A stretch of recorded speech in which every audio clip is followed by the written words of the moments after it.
America के राष्ट्रगधे Donald Trump ने भारत के लिए नया एम्बेसडर चुन लिया है। उसका नाम है सर्जियो गोर। ये जो व्यक्ति अब भारत आने वाला है, ये भारत में सिर्फ एक अमेरिका का नया राजदूत यानी कि नया एम्बेसडर ही नहीं होगा, बल्कि इसके साथ साथ वो स्पेशल ऑनवॉय फॉर सेंट्रल एशिया और साउथ एशिया भी होगा। ये पहली बार भारत और अमेरिका के इतिहास में एक ऐसी चीज़ हो रही है कि जहाँ पर अमेरिका एक एम्बेसडर को भारत भेज रहा है, दो अलग अलग असाइनमेंट्स के लिए, लेकिन पोजीशन एक ही है। इसको इंटरनेशनल रिलेशंस में कहते हैं हाइफनेशन।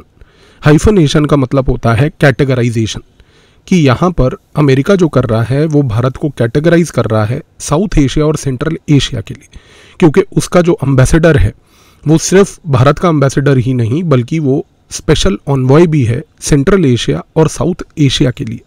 ये एक बड़ा महत्वपूर्ण डेवलपमेंट है जिसके खमियाजे बहुत आने वाले समय में आगे हो सकते हैं और इन खमियाजों को हमें समझने की आवश्यकता है। आज के इस वीडियो में इसी चीज़ पे हम चर्चा करेंगे। जब भी कोई देश हाइफनेशन करता है इंटरनेशनल रिलेशंस में, तो उसका ऑब्जेक्टिव होता है कि वो दो देशों को या बहुत सारे देशों को क्लब करके कैटेगराइज करके एक कॉमन स्ट्रेटेजिक बंडल में डाल दे। यानी कि कहने का मूल रूप से मकसद साधारण लैंग्वेज में ये है कि आज जब भारत को सेंट्रल एशिया और साउथ एशिया के साथ अमेरिका देख रहा है,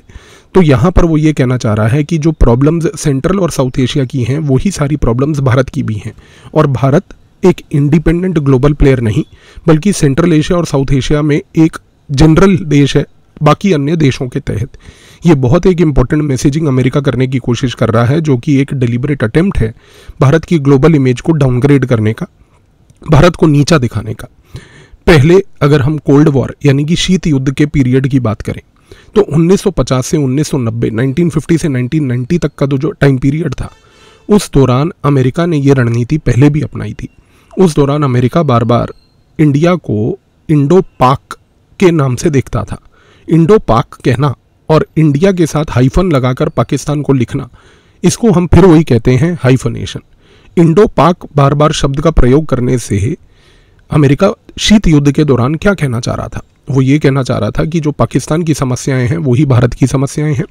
और भारत की जितनी भी ग्लोबल एस्पिरेशन है उसको वो डेलिबरेटली एक छोटे कंट्री पाकिस्तान जैसे के साथ फ्रेम कर कर यहाँ पर पोर्ट्रे करने की कोशिश कर रहा था। आज ये जो एम्बेसडर आ रहा है इसका भी ऑब्जेक्टिव वही है, क्योंकि ये जब स्पेशल ऑनवॉय सेंट्रल एशिया और साउथ एशिया के लिए बनता है तो इस कॉन्टेक्स्ट में सेंट्रल एशिया और साउथ एशिया के बाकी देशों की समस्याओं के साथ साथ भारत को भी देखा जा रहा है। ये जो डिप्लोमेटिक फ्रेमिंग भारत के ऊपर की जा रही है अमेरिका की तरफ से, ये अमेरिका को उसकी पॉलिसीज़ को और प्रायोरिटीज़ को शेप करने में मदद भी करेगा। क्यों? क्योंकि अब जब वो अपने एम्बेसडर को भारत भेजेगा, जो कि एक स्पेशल ऑनवॉय साउथ और सेंट्रल एशिया का भी है, तो यहाँ पर वो अमेरिका बैठकर आज की डेट में इक्वल एनर्जी लगाएगा सेंट्रल और साउथ एशिया के देशों पे भी, और भारत पे भी उतनी एनर्जी लगाएगा। अब आप इस चीज़ को समझने की कोशिश कीजिए कि एक जगह पर जब भारत यहाँ पर एक ग्लोबल राइजिंग पावर बन रहा है, तो जाहिर सी बात है कि जिस प्रकार की डिप्लोमेटिक एनर्जी अमेरिका को भारत के ऊपर इस समय लगाने की आवश्यकता थी और है, वो नहीं लगाने के बजाय उसको बांग्लादेश, नेपाल जैसे देशों के साथ कंपेयर करने की कोशिश की जा रही है। ये एक प्रकार का डी रिकॉग्निशन है भारत की ग्लोबल हायरार्की को लेकर। ये एक प्रकार का डेलिबरेट आइडेंटिटी भारत की जो है उसको ऑल्टर करने की एबिलिटी है। और सबसे बड़ी बात, ये एक ऐसी डिप्लोमेटिक फ्रेमिंग है जहां पर अमेरिका भारत के इकोनॉमिक वेट को, भारत के जियोपॉलिटिकल स्टेचर को, और साथ में जो भारत की ओवरऑल स्ट्रेटेजिक विजन है एक लीडिंग पावर बनने की, उसको बेसिकली अफेक्ट करने की एक मुहिम चलाई जा रही है। यहाँ पर फोकस ये है कि भारत की जो डिग्निटी है कि वो एक ऑटोनोमस पोल बनकर इंटरनेशनल रिलेशंस में अंतर्राष्ट्रीय लेवल पर एक प्लेयर बन के उभरे, उस चीज़ को रोकने की कोशिश की जा रही है इस हाइफनेशन के नज़रिए से। अब यहाँ पर सबसे बड़ा खेल जो है वो असली ये है कि जब भारत के ऊपर इस प्रकार का साउथ एशिया के तहत हाइफनेशन होगा, तो सोच के देखिए, अब चीज़ों को लिंक करके देखिए कि एक जगह पर डोनाल्ड डक बार बार ये चीज़ें बोले जा रहा है कि मैंने पाकिस्तान और भारत के बीच में सीज़ फायर करवाई। वो सीज़ फायर शब्द का प्रयोग इसलिए करे जा रहा है बार बार क्योंकि भारत के ब्रह्मोस ने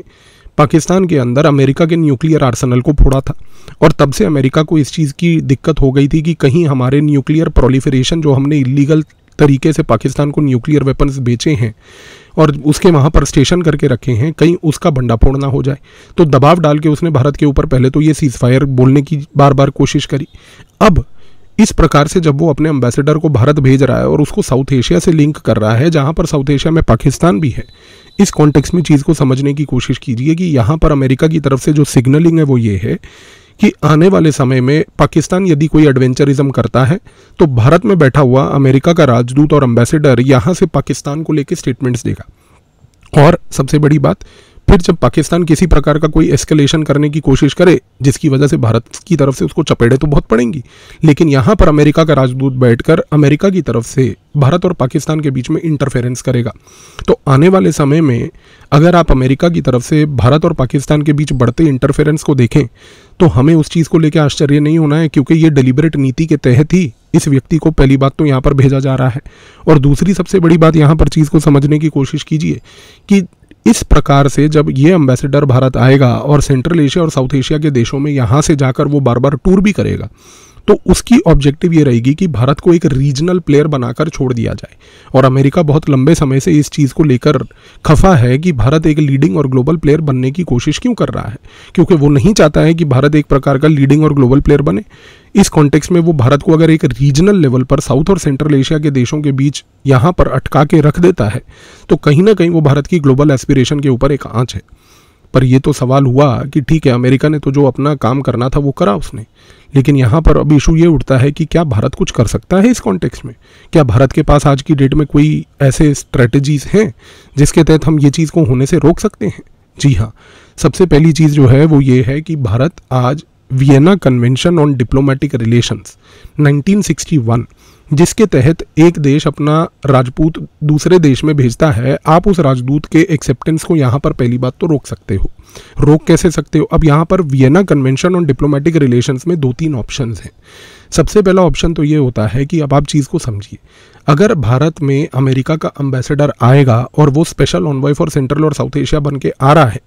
तो यहाँ पर वो अपना कार्यकाल और कामकाज तभी शुरू कर सकता है जब वो अपने क्रेडेंशियल्स, जिसको डिप्लोमेटिक लैंग्वेज में अग्रीमेंट कहते हैं, वो पेश करेगा भारत के राष्ट्रपति को। अब जब वो राष्ट्रपति के पास जाएगा, राष्ट्रपति उसके क्रेडेंशियल्स को एक्सेप्ट करेंगे, उसके बाद ही उसको यहाँ पर ऑफिशियल लेवल पर कामकाज करने की परमिशन दी जा सकती है। अगर आज भारत चाहे इस मोमेंट पर, तो सबसे पहला काम भारत को जो करना है, बिना अमेरिका जैसे नापाक देश के दबाव में आए हुए, उसको इस मोमेंट पर एक अगर करारा जवाब अमेरिका को देना है, तो यहाँ पर पहली बात तो वो इस डिप्लोमैट के रिकग्निशन को आउटराइटली रिजेक्ट कर दे।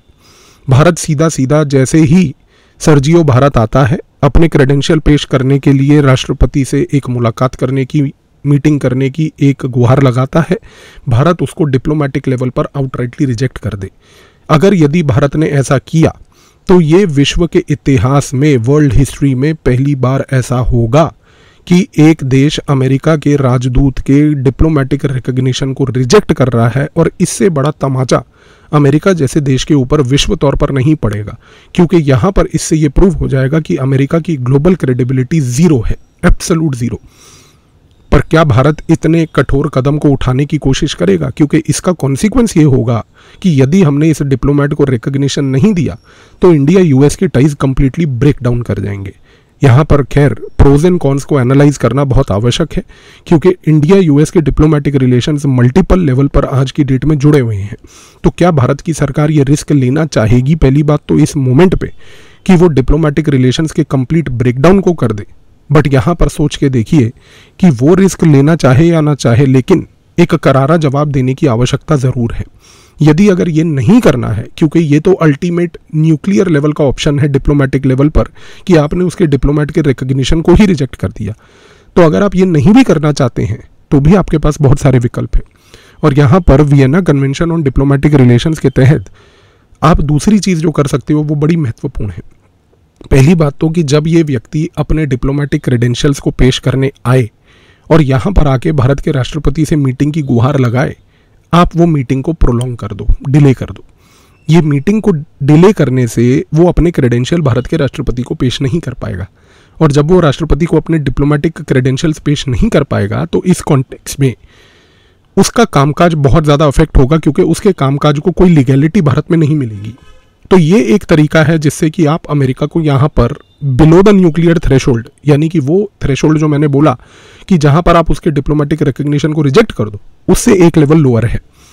अगर ये भी नहीं आपको करना है तो आपके पास एक तीसरा विकल्प है, और तीसरा विकल्प ये है कि आप उसके प्रोटोकॉल को डाउनग्रेड कर दो।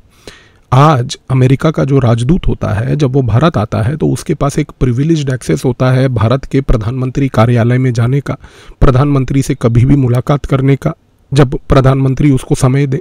भारत के सीधा मिनिस्टर ऑफ एक्सटर्नल अफेयर्स से, डिफेंस मिनिस्टर से, किसी भी बड़े सीनियर कैबिनेट मिनिस्टर से मुलाकात करने का एक प्रिविलेज्ड एक्सेस होता है। आज अगर भारत चाहे और अमेरिका जैसे नापाक देश को जो वो गतिविधियां और हरकतें कर रहा है उसको तमाचा मारने के लिए आप उसका डिप्लोमेटिक डाउनग्रेड करो। और इस डिप्लोमेटिक डाउनग्रेड में हमारे पास जो सबसे बड़ा ऑप्शन है वो सिंपल है कि आज डिप्लोमेटिक डाउनग्रेड में आप सीधा ये बोल दो कि अमेरिका का राजदूत अगर किसी भी मिनिस्ट्री में किसी भी मिनिस्टर से मिलना चाहता है तो वो मिनिस्टर से डायरेक्टली नहीं मिल सकता, उसको डिप्टी डायरेक्टर या डायरेक्टर रैंक के एक ऑफिसर से मुलाकात करनी होगी। सोच के देखिए कि भारत जैसे विश्व के इमर्जिंग इकोनॉमी में, इतने बड़े देश में अमेरिका का राजदूत एक डायरेक्टर रैंक के 35-36 साल के अधिकारी से बैठकर अमेरिका और भारत के बारे में चर्चा कर रहा है। इससे ज़्यादा जलन एक स्पेसिफिक जगह पर अमेरिका को कभी नहीं होगी, यदि अगर ये भारत ने किया तो। लेकिन ये ऑप्शन आज की डेट में बहुत ज़्यादा इंपॉर्टेंट है, क्योंकि यदि ये किया हमने तो इससे एक चीज़ तो तय हो जाएगी कि अमेरिका को उसको सबक मिल जाएगा कि ये प्रकार का हाइफनेशन जो वो भारत में करना चाह रहा है, भारत उससे सहमत नहीं है। इसके साथ साथ साइलेंट लेवल पर जितनी भी अमेरिकन कंपनियां हैं जो भारत में अलग अलग प्रकार से बिजनेस करना चाहती हैं, उनका आप सिक्योरिटी क्लियरेंसेज में डिले डालो। और ये डिले डालने से सबसे महत्वपूर्ण चीज़ ये होगी कि यहाँ पर अमेरिका के जितने भी बड़े बड़े कॉरपोरेट्स हैं, जितने बड़े बड़े पूंजीवाद कंपनियां जो भारत में आ रही हैं भारत के मार्केट को एक्सप्लॉइट करने, आप उनके प्रोडक्ट्स को कम्प्लीटली बैन कर दो। और बैन करने का नाम पर आप उनको सिक्योरिटी क्लियरेंस ही मत दो। जब वो सिक्योरिटी क्लियरेंस में फाइल अपनी एक जगह से दूसरी जगह ले जाते रहेंगे और परेशान होते रहेंगे, इससे अमेरिका के कॉर्पोरेट इंटरेस्ट जब हर्ट होंगे तो इससे दर्द असली किसको होगा? उस व्यापारी डोनाल्ड ट्रंप को। क्योंकि व्यापारी को दर्द कब होता है? जब पैसा कमाने की प्रोबेबिलिटी कम होती है। तो यहाँ पर दो ही ऑप्शंस हमारे पास हैं कि या तो हम उसके कॉर्पोरेट लेवल पर हर्ट करके उसको तंग करें, और या फिर हम जो डिप्लोमेटिक लेवल पर Vienna convention of diplomatic relation 1961 के तहत हमारे पास ऑप्शंस हैं, उनके तहत हम इन ऑप्शंस को एक्सप्लोर करें। बट एक चीज़ तो तय है कि या तो आप आउटराइटली डिप्लोमेटिक रिकग्निशन को रिजेक्ट कर दो, या आप उसके डिप्लोमेटिक रिकग्निशन को डिले कर दो, या आप उसके प्रोटोकॉल को डाउनग्रेड कर दो। इन तीन ऑप्शंस के साथ साथ चौथा ऑप्शन की कॉर्पोरेट इंटरेस्ट को सिक्योरिटी क्लियरेंसेज में फंसा दो। आज भारत के पास अमेरिका को सबक सिखाने के लिए ये चार बड़े ऑप्शंस हैं। इस मोमेंट पे सरकार कौन सा ऑप्शन एक्सप्लोर करती है या नहीं, ये तो आने वाला समय ही बताएगा। पर इस वीडियो के बाद मेरी आपसे जो गुहार है वो ये है कि इन चार ऑप्शंस में से आपको ऐसा क्या लगता है कि भारत को करना चाहिए, कमेंट में लिखकर अपनी राय जरूर मेरे को बताइएगा, ताकि उससे कम से कम इस नापाक देश के खिलाफ एक नैरेटिव तो बने कि ये जो गतिविधियां भारत जैसे देश के खिलाफ कर रहा है और भारत की डिलीवरेट ग्लोबल आइडेंटिटी को हर्ट करने की कोशिश कर रहा है, कम से कम हम अपने लोगों की पावर के तहत ये जता तो पाएं कि हम लोग अपने देश को झुकने नहीं देंगे, और वो भी एक ऐसे नापाक क्रिमिनल देश के सामने जिसका कोई इतिहास नहीं। वो आज की डेट में एक सिविलाइजेशनल भारत जैसे पावर को बताएगा कि क्या करना है। तो कमेंट में अपनी राय जरूर दीजिएगा। धन्यवाद।